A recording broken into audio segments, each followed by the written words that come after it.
La primera vez que supe de ella fue en diciembre del año 2018. Me recomendaron una lista, una serie de canalizadores y libros de muy alto valor, de valor excepcional. Su nombre estaba en esa lista.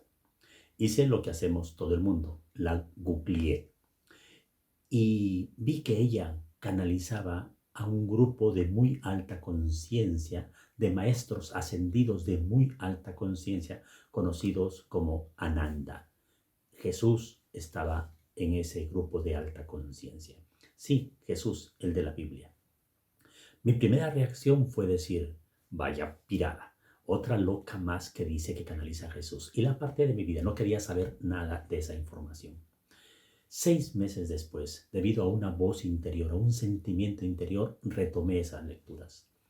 Y debo reconocer que todo lo que leí, todo lo que aprendí, todo lo que de lo que me he empapado desde ese momento, me embrujó, me enamoró, me cautivó, me ha mantenido sumergido en una especie de bucle de aprendizaje del cual no quiero salir. Hoy, por primera vez, en un canal en español, Louise Spalding está aquí con nosotros. Y no te pierdas esta entrevista porque realmente merece la pena que la escuches, pero al final tiene un regalo para nosotros. El maestro canalizará con palabras especiales para el mundo católico, para la gente que habla español. No te pierdas esa entrevista que realmente te va a impactar.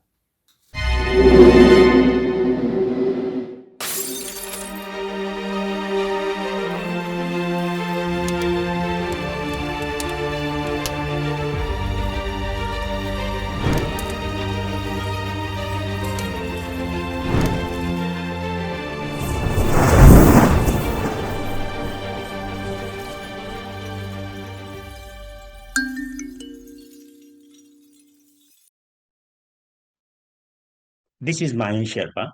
I am Carlos Lavado, host and one of the creators of this Awakening School. Our guest today is someone very, very, very special. She was a young shepherd when Jesus walked this planet, his student and his friend at the same time. She has channeled many books, including Jesús, mi autobiografía, and Un año de perdón, titles in Spanish, and both books already in Spanish. Her life work is speaking, writing, and teaching the core principles of truth of a group of no-physical teachers called Ananda, of course Jesus among them. It's my distinguished honor to introduce someone who I could not respect more. Louise Spalding, welcome to Mayan Sherpa. Thank you, Carlos. It's wonderful to be here in person. We've done lots of messaging through typing, but this is kind of our first encounter in person. So, well, virtually in person. Pleasure. So thank you for inviting me. Before we started, I would like to say that this channel is in life. It was created because you inspired us. I said us, not just me. With me, there are a lot of people working in this, not translating, doubting, editing, all these kind of things. You inspire us. So when I said, Tina, welcome to my Sherpa, it's like say, Tina, welcome home. So Tina, welcome home. Oh, thank you. It's very sweet. My first question is, there are many, channels that start reaching to Spanish-speaking people, but to people who don't know you at all, how would you introduce yourself? Well, it depends on who I'm talking to, because if when I start talking to people, very quickly I can kind of tell where they are in their consciousness evolution. So if I detect that somebody's pretty conventional, I'll tell them that I'm just a writer. And then if they ask a question and they'll say, well, what kind of books do you write? And I say, well, I write spiritual books. And they say, oh, what kind of subjects? And I say, oh, love and religion and all different kinds of things. And if they keep pushing, then eventually I will tell them that I'm a channeler. And many conventional people won't know what a channeler is. And then I'll say, well, I'm like a spiritual medium. And they're like, oh, okay, I understand. So with those kinds of introductions, I my goal is to keep the communication open. And if I tell some people I channel Jesus, the communication's over. Oh. So I'll start, and it'll be me interpreting their body language, the kind of questions they're asking. If I have a conversation with someone and they start talking about energy, or they start talking about reincarnation or something That's like a that, good clue. it gives me a good clue that they're not Yeah. so conventional. And then I start saying things like, I'm a channeler. And they're like, oh, okay, you're a channeler. And I say, yeah, I've channeled a bunch of books. And they're like, oh, cool. What about? And I say, you know, sex, death, Jesus. Then I start being a little bit more direct. And I say, oh, I have a lot of videos on YouTube. And they say, oh, okay, how do I find you? And I say, channeling Jesus. And then they look at me like, okay. And I say, don't let that intimidate you. I said, it's not religious. I said, it's based on A Course in Miracles and Jesus' true teachings, which are unconditional love and forgiveness. But usually I don't introduce myself that way until I know I'm talking to somebody who's open to it. So yeah. I have a few different ways of introducing myself. Yes. And then to people who are obviously extremely open, I just say I channel Jesus, and they're like, oh, cool. So it depends on who I'm talking to. That was your vibration. I mean, that kind of people. So it's, you know, that is part of your team or whatever. Yeah, and even for people who are unconventional, channeling Jesus is a challenge for them to accept.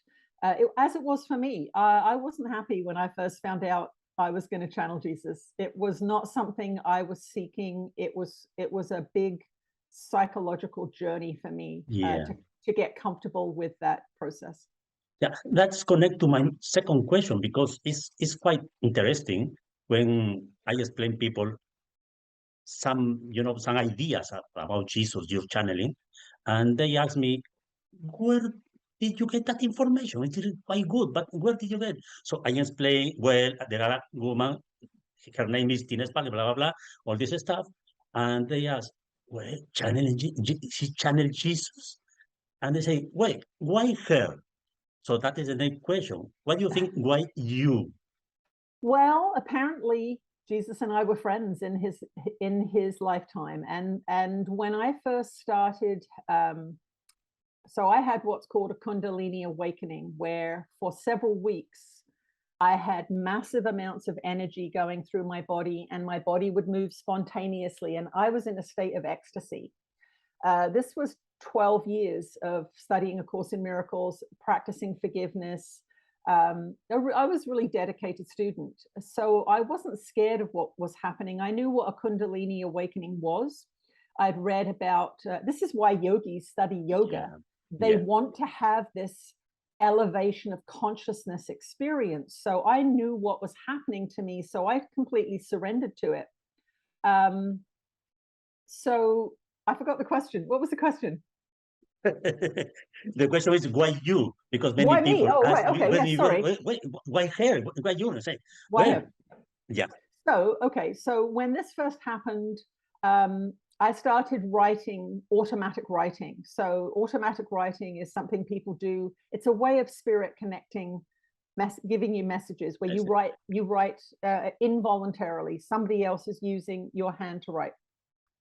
And on that first evening, when Ananda first came through, I didn't know I was going to be channeling Jesus at that point. I was just making contact with my guides and teachers, Ananda. And they told me that I was a goat herder, a teenage boy, when Jesus was teaching, and that because I had goats, I could follow him around. Yeah. And so I would wander around with him. And through this automatic writing, they said that Jesus and I had become friends, that we would sit around the fire at night together and Jesus would teach me. And I have no conscious recollection of that. I don't have a past life memory of that. Although I did have a vision, I would have been in my early 20s. Yeah. And I had a vision of looking down at my feet. I was in the desert. So it was just like a snapshot, really, a very brief vision. where I looked down and I had robes and I had sandals on and my feet were men's feet. And then I looked out onto the horizon of the desert and I knew I was in the Middle East. And in that moment, I understood everything. I can't put it into words, as you know, when people have Yeah, these I kinds know. of experiences, you can't really explain what's happening. But in that moment, as I was looking out onto the desert, I understood everything. And that was the memory. So that's really the only conscious memory or conscious experience I've had.